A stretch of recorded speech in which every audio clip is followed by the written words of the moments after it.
നയനയുടെയും ആദർശിൻ്റെയും നാളത്തെ പ്രമോ റിവ്യൂയിലേക്ക് എല്ലാവർക്കും സ്വാഗതം. അങ്ങനെ നമ്മൾ മുത്തശ്ശനാണെങ്കിൽ നമ്മൾ ആദർശിനെ നയനയ്ക്ക് വേണ്ടിയൊക്കെ ഒരുക്കങ്ങളൊക്കെ ഒരുക്കുന്നുണ്ട് കേട്ടോ. നമ്മൾ അനന്തപുരി തറവാട്ടിൽ കുറേ ചെണ്ടമേളവും അങ്ങനെയൊക്കെ ആൾക്കാരെയൊക്കെ വിളിച്ച് ഭയങ്കരമായിട്ട് അവിടെ ആഘോഷമൊക്കെ നടത്തുന്നുണ്ട് കേട്ടോ. പക്ഷേ അപ്പോഴത്തേക്ക് അവിടെ ആർക്കും അറിയത്തില്ല നമ്മൾ ആദർശ് നയനയാണ് വരുന്നതെന്നൊക്കെ ഉള്ള കാര്യം അവിടെ ആർക്കും അറിയത്തില്ല. അങ്ങനെ നമ്മുടെ മുത്തശ്ശനാണെങ്കിൽ എല്ലാവരെയും വിളിച്ച് പുറത്തോട്ടൊക്കെ നിർത്തുന്നുണ്ട് കേട്ടോ. എന്നിട്ട് അവിടെ ആണെങ്കിൽ പിന്നെ നമ്മുടെ മുത്തശ്ശനങ്ങ് പ്രസംഗം തുടങ്ങുന്നുണ്ട്.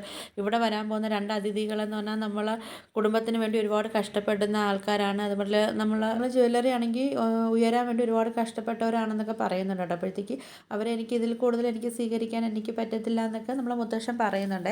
അങ്ങനെ നമ്മൾ മുത്തശ്ശൻ പറഞ്ഞ് തീരുമ്പോഴത്തേക്കും നമ്മൾ ആദർശൻ നയനെ അങ്ങോട്ട് വരെയൊക്കെ ചെയ്യുന്നുണ്ട് കേട്ടോ. അങ്ങനെ പിന്നെ നമ്മൾ ആദർശമാണെങ്കിലും നയനയും കൂടെ മുത്തശ്ശൻ്റെ അടുത്തോട്ടൊക്കെ വരെയൊക്കെ ചെയ്യുന്നുണ്ട്. അപ്പോഴത്തേക്കും നമ്മളെ ദേവയാനിക്കൊക്കെ ആണെങ്കിൽ ഭയങ്കര സന്തോഷമൊക്കെ ആവുന്നുണ്ട് കേട്ടോ. പക്ഷേ നമ്മൾ അഭിയാണെങ്കിൽ നമ്മൾ ആദർശനെ നയനെയും കണ്ടപ്പോൾ ഒന്ന് ഷോക്കായിട്ട് നിൽപ്പുണ്ട് കേട്ടോ. പിന്നെ ആണെങ്കിൽ നമ്മൾ ആദർശനെ നയനെയും കണ്ടപ്പോൾ ഒരു സന്തോഷമൊക്കെ ആവുന്നുണ്ട്. പക്ഷേ നമ്മൾ നവ്യാണെങ്കിൽ ആ സന്തോഷം പുറത്ത് കാണിക്കുന്നൊന്നുമില്ല കേട്ടോ. അപ്പം നമ്മൾ നവ്യാണെങ്കിൽ ഇങ്ങനെ ജലജയൊക്കെ ഇങ്ങനെ നോക്കുകയൊക്കെ ചെയ്യുന്നുണ്ട്. അങ്ങനെ നമ്മളെ ജലജയും അതുപോലെ തന്നെ നമ്മൾ അവന്തികയൊക്കെ എല്ലാം ഇങ്ങനെ ഒന്ന് ഷോക്കായൊക്കെ നിൽപ്പുണ്ട് കേട്ടോ. എന്തായാലും ആദർശനെ നയനെയൊക്കെ കണ്ടിട്ട്.